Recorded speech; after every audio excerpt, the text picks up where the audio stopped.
राम राम जी। चैत्र नवरात्रि कब से कब तक रहेगी? 2026 में 2026 में चैत्र नवरात्रि 19 मार्च को प्रारंभ हो रही है, जिनका समापन 27 मार्च को होगा। चैत्र नवरात्रि शुरू होने से पहले ही हमें से घर से पुराना सामान बाहर हटाना चाहिए। जैसे कटा फटा हो, बेडशीट कटी फटी हो, उन्हें भी नहीं बिछाना चाहिए। घर की साफ़ सफाई पर विशेष ध्यान देना चाहिए। पूजा घर को अच्छे से साफ करें। पूजा घर का आसन थोड़ा जल गया हो या कट गया हो, उसे भी हमें जल प्रवाहित करना चाहिए, वह भी नहीं बिछाना चाहिए। और चुन्नी बदलें, लड्डू गोपाल जी हैं उनके कपड़े बदलें अच्छे से। इन चीज़ों का छोटी का बात का ध्यान रखें। और रसोई में से भी चटके हुए बर्तन हो, टूटे फूटे थोड़े से भी हों, डिब्बे चटक गए हैं, ढक्कन चटक गए हैं, तो उन्हें भी किचन में नहीं रखना चाहिए। इससे नकारात्मक ऊर्जा का संचार बना रहता है। ये चीज़ें हमें पहले से ही हटा देनी चाहिए। और नवरात्रि से पहले ही हमें अपनी साफ़ सफाई और अपने घर का ध्यान रखना, साफ़ सफाई का ध्यान रखना चाहिए। और मुख्य दरवाज़ा अच्छे से साफ़ करना चाहिए। वंदनवार लगाना चाहिए। अमावस्या तिथि को ही हमें वंदनवार लगा देना चाहिए। आम के, अशोक के पत्तों का वंदनवार लगाएं।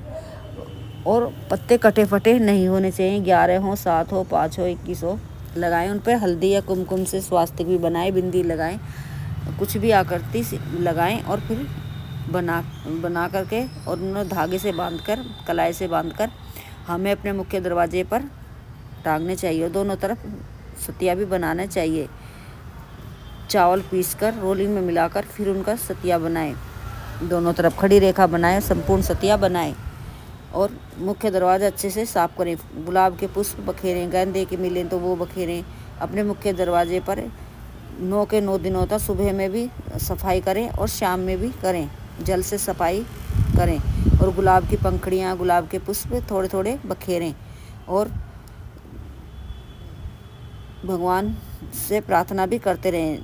नकारात्मक ऊर्जा का संचार बाहर ही रहे, अंदर प्रवेश ना करें। दहलीज अच्छे से साफ करें। घर में बरकत के लिए दुर्गा माँ से प्रार्थना अवश्य करें। धन की बरकत और ऊर्जा बढ़ाने के लिए यह छोटे उपाय इन 9 दिनों तक अवश्य करने चाहिए। इन 9 दिनों में जो दुर्गा माँ की नियम से, श्रद्धा से हम प्रार्थना करते हैं, वह स्वीकार होती है। रातों रात किस्मत चमक जाती है माँ दुर्गा की कृपा मिलने पर। जब माँ दुर्गा की कृपा मिलती है तो हमारे जीवन में खुशहाली आनी शुरू हो जाती है। और चैत्र नवरात्रे पहले दिन से ही कुछ उपाय करें जो हमें धन दौलत की कमी नहीं होने देते। हमारे घर में खुशहाली आती है, धन की बरकत बनी रहती है। नवरात्रि के पहले दिन ही उपाय करें। चांदी या सोने का एक सिक्का खरीद के पहले से ही ला कर रखें, या अपने पहले से ही रखा है तो उसे गंगा जल से धोकर शुद्ध करें और माता रानी के सामने लाल कपड़े में रखें। और फिर उसे सुबह सिक्का अपनी तिजोरी में रखें, शुभ माना जाता है। इसे पूजा के स्थान पर पूजा करके तिजोरी में रखने से पूरे साल अन्न धन की आवक बनी रहती है, सुख समृद्धि घर में आती है, घर में खुशहाली आती है। माता रानी के सामने सिक्का रखकर फिर उसे तिजोरी में रखने से कलश की स्थापना भी करते समय भी इन बातों का ध्यान अवश्य रखें। घट स्थापना अपना मुंह पूर्व या उत्तर दिशा की तरफ ही करें। सकारात्मक ऊर्जा का संचार बना रहता है और धन में के लाभ के योग बनते हैं। पीले वस्त्र धारण करना चाहिए ज़्यादातर। पहले दिन माँ शैलपुत्री की पूजा करें, फिर पीले रंग के ही कपड़े पहने। सुख समृद्धि सौभाग्य का प्रतीक माना जाता है। मुख्य दरवाज़ा अच्छे से ही साफ करें और तोरण लगाना बिल्कुल नहीं भूलना चाहिए। इससे नकारात्मक ऊर्जा अंदर प्रवेश नहीं करती। घर में लक्ष्मी माँ और दुर्गा माँ का आगमन बना रहता है। तोरण लगाएं और मुख्य दरवाज़ा अच्छे से साफ करें। और प्रदोष काल में दीप प्रज्वलित भी अवश्य करें, इस बात का भी ध्यान रखें। और पूजा घर में ज्योति प्रज्वलित कर रखी है, उसके सामने आसन पर बैठकर लाल दुपट्टा या लाल वस्त्र पहनकर दुर्गा सप्तशती का पाठ करने से दुर्गा जी की असीम कृपा हमें प्राप्त होती है और माँ दुर्गा अतिशीघ्र प्रसन्न होती हैं। परंतु यदि किसी कारणवश दुर्गा सप्तशती का पाठ नहीं कर पाते हैं तो सिद्ध कुंजी का स्तोत्र का पाठ करें। दुर्गा सप्तशती का ही के मात्र ही हमें फल मिलता है। 3 मिनट में ही संपूर्ण हो जाता है। संपूर्ण दुर्गा सप्तशती पाठ करने कितना ही लाभ प्राप्त होता है। हमें 9 दिनों में दुर्गा माँ को उनकी पसंद की चीज़ों का भोग लगाना चाहिए और उनके काले नीले वस्त्र नहीं पहनने चाहिए। उनकी हल्के कलर, गुलाबी कलर, लाल कलर, हरे कलर ही पहनने चाहिए। इससे माँ दुर्गा अतिशीघ्र प्रसन्न होती है। वह हमारी सभी प्रकार की इच्छा पूर्ण करती हैं। 19 मार्च को गुरुवार के दिन माँ शैलपुत्री का व्रत रखेंगे और उस दिन हमें पीला वस्त्र पहनना चाहिए। 20 मार्च को शुक्रवार को ब्रह्मचारिणी माँ का व्रत रखेंगे, उस दिन हमें हरा वस्त्र पहनना चाहिए। 21 मार्च को शनिवार माँ को माँ चंद्रघंटा का व्रत रखेंगे और हमें ग्रे कलर पहनना चाहिए। 22 मार्च रविवार को माँ कुष्मांडा का व्रत रखेंगे, इस दिन हमें नारंगी वस्त्र पहनना चाहिए। 23 मार्च को सोमवार को हमें माँ स्कंद माता का व्रत रखेंगे, सफ़ेद वस्त्र पहनकर माँ की पूजा करें। 24 मार्च को मंगलवार को माँ कात्यायनी का व्रत रखेंगे, इस दिन हमें लाल वस्त्र पहनकर माता रानी की पूजा करनी चाहिए। चाहे लाल चुन्नी पहने, बाकी लाल ही पहने। 25 मार्च बुधवार को माँ कालरात्रि की पूजा करेंगे, इस दिन हमें नीला वस्त्र पहनना चाहिए। 26 मार्च को गुरुवार को माँ गौरी की पूजा करेंगे, इस दिन हमें गुलाबी वस्त्र पहनने चाहिए। और 27 मार्च को शुक्रवार को माँ सिद्धरात्रि की पूजा करेंगे, इस दिन हमें बैंगनी वस्त्र पहनना चाहिए।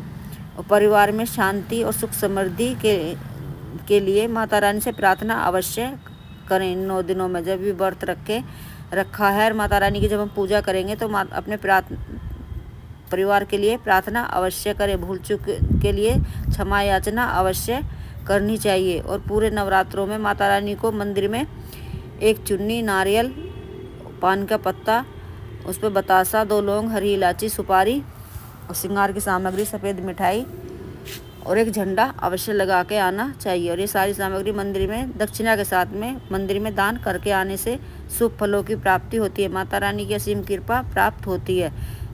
और माता रानी के मंत्रों का जाप सुबह शाम जब टाइम मिले करते रहना चाहिए। और इस दौरान हमें ब्रह्म मुहूर्त में ही 9 दिनों में ब्रह्म मुहूर्त में ही उठना चाहिए। माता रानी की कृपा अतिशीघ्र मिलती है। माता रानी की कृपा पाने के लिए सुबह ब्रह्म मुहूर्त में ही उठें और अपनी तरक्की के लिए प्रार्थना करें। अपने बच्चों की खुशहाली के लिए माता रानी से प्रार्थना अवश्य करें। और एक पान का पत्ता माता रानी के सामने उनका रोज़ भोग लगाएं। कभी शहद का लगा दें, कभी खीर का लगाएं। माता रानी को अवश्य लगाने से सुख फलों की प्राप्ति होती है। लौंग, हरी इलायची माता रानी को अर्पित कराएं और कुछ दक्षिणा रोज़ माता रानी को अर्पित करें। 1 का सिक्का करें, 5 का करें, फिर वो इसके डिब्बे में रखते रहें, या तो किसी कन्याओं में बांट दें या फिर मंदिर में दान करके आएँ, या मंदिर में कुछ सामान खरीद के मंदिर में दें। इससे भी शुभ फलों की प्राप्ति होती है। हमारे घर में अन्न धन की बरकत बनी रहती है। माता रानी की कृपा बनी रहती है।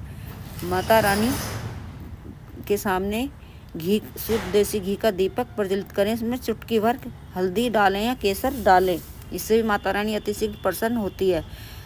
माता रानी की कृपा पाने के लिए माँ को हलवे का भोग लगाएं।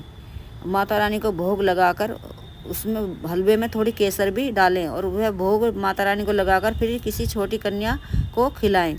या कन्या नहीं मिल पा रही है तो गौशाला जाकर गौ माता को खिला के आएँ। इससे हमारे जीवन में माता रानी प्रसन्न होती है और खुशहाली आती है। इन 9 दिनों में पीपल के पेड़ में सुबह में जल अर्पित करें, शाम में घी का दीपक भी प्रज्वलित करके आएँ। सुख समृद्धि आती है। माता रानी की कृपा परिवार पर बनी रहती है। हमारे जीवन में हमें किसी प्रकार का डर नहीं रहता। नकारात्मक ऊर्जा हमारे घर में प्रवेश नहीं करती। माता रानी के सामने एक गाय के उपले की अग्यारी दोनों टाइम करनी चाहिए। उस पर लौंग बतासे का भोग अवश्य लगाएं। घी कपूर से अग्नि प्रज्वलित करें और लौंग और बतासा अवश्य उनका भोग लगाने से माता रानी अतिशीघ्र प्रसन्न होती है। माता रानी की कृपा हमारे परिवार पर बनी रहती है। और अपने बच्चों को भी आरती के टाइम अवश्य खड़ा करें। परिवार के साथ करनी चाहिए आरती। माता रानी की कृपा पाने के लिए रोज़ अपने बच्चों को माता रानी की आरती में शामिल करें। और आरती तेज़ तेज़ आवाज़ में करें, घंटी बजाएं। घंटी की आवाज़ खूब तेज़ बजानी चाहिए ताकि हमारे पूरे घर में घंटी की आवाज़ रहे और माता रानी की कृपा हमारे परिवार पर बनी रहे। माता रानी की कृपा पाने के लिए अपने बच्चों को भी नीला काला वस्त्र ना पहनने दें। इस दौरान घर में लहसुन प्याज ऐसी चीज़ें नहीं खानी चाहिए। इन सब चीज़ों से दूर रहना चाहिए। घर में ना बनाएं और ना ही अपने बच्चों को इन 9 दिनों में खाने देनी चाहिए। इन बातों को भी ध्यान रखें। इनसे माता रानी रुष्ट होती है। काला नीला वस्त्र नहीं